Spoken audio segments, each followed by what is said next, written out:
You don't want to hear a whole bunch of war stories of combat and things like that, even though I was in the Battle of Okinawa. I was in the Marine Corps, and I was quite young. I was 17 when I was in the Marine Corps, 17. I was very much, as they say in the old days, gung-ho.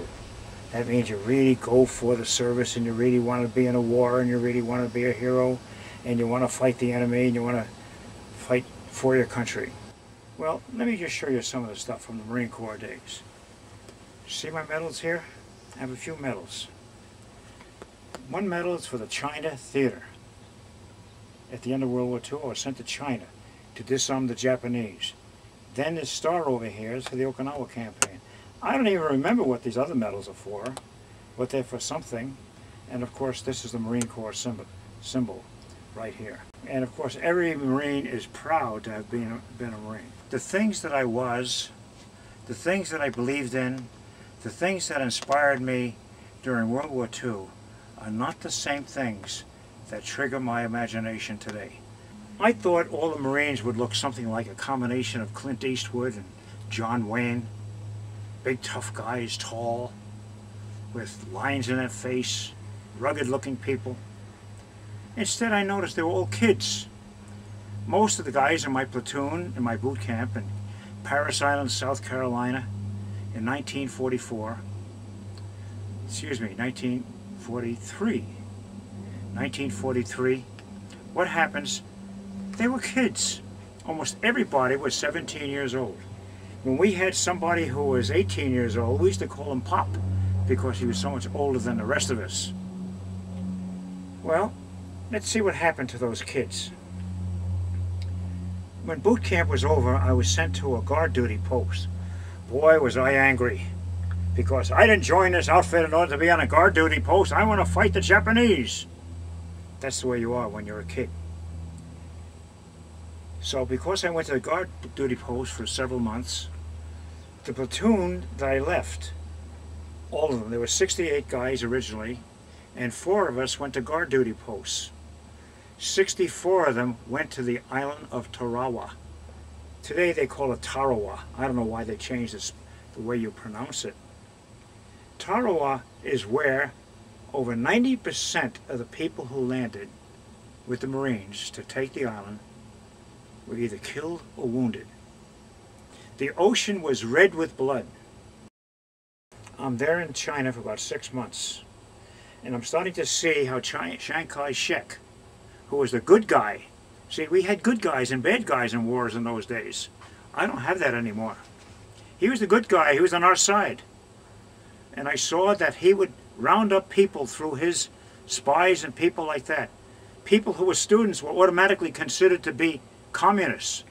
Why would a student not be a communist in Chiang Kai-shek's gang's mind? And they round them up, and they would have these guys with their thumbs tied behind their backs. Their thumbs tied together behind their back, marched right past our barracks to an empty field. Put them on their knees and put a bullet in each guy's head. And I said, these are the good guys doing this. I thought only the bad guys do that. The bad guys in those days were Mao Zedong. And I started seeing Mao Zedong doing a lot of good things. You would start thinking I was a communist. I have never been a communist. I own my own business. I live in a big house on a hill in Colorado. That's not exactly communist living. But I soon learned there's no such thing as good guys and bad guys. Today I see what's going on in Iraq. And of course those guys who are marching up and down, and I see these young men with their beards, these Muslim types, going up and down.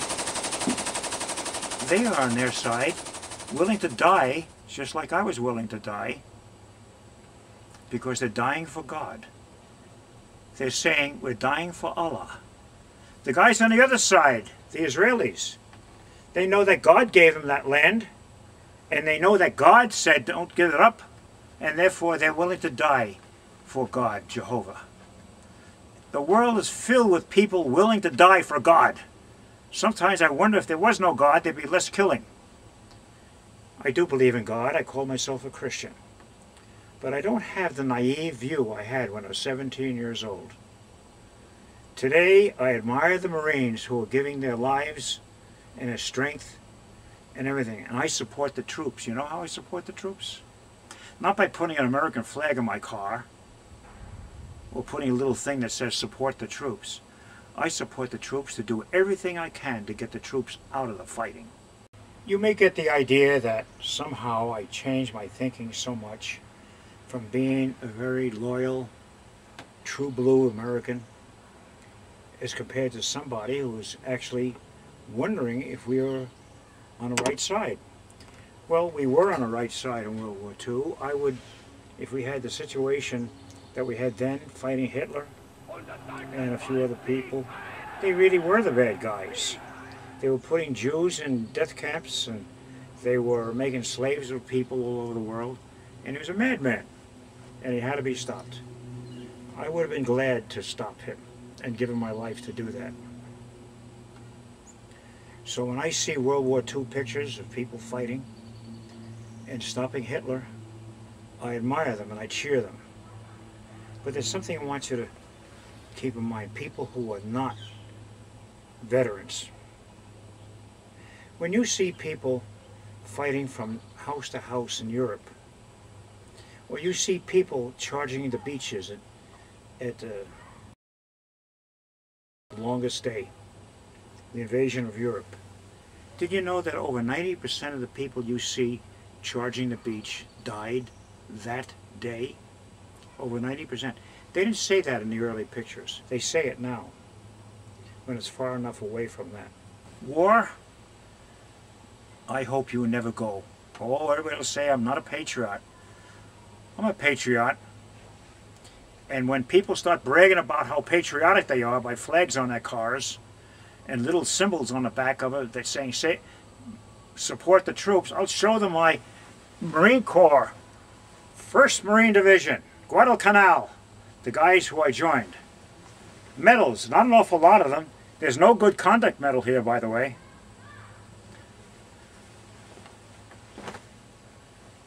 So you want to know how the war affected me?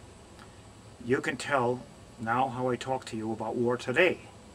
That's how it affected me.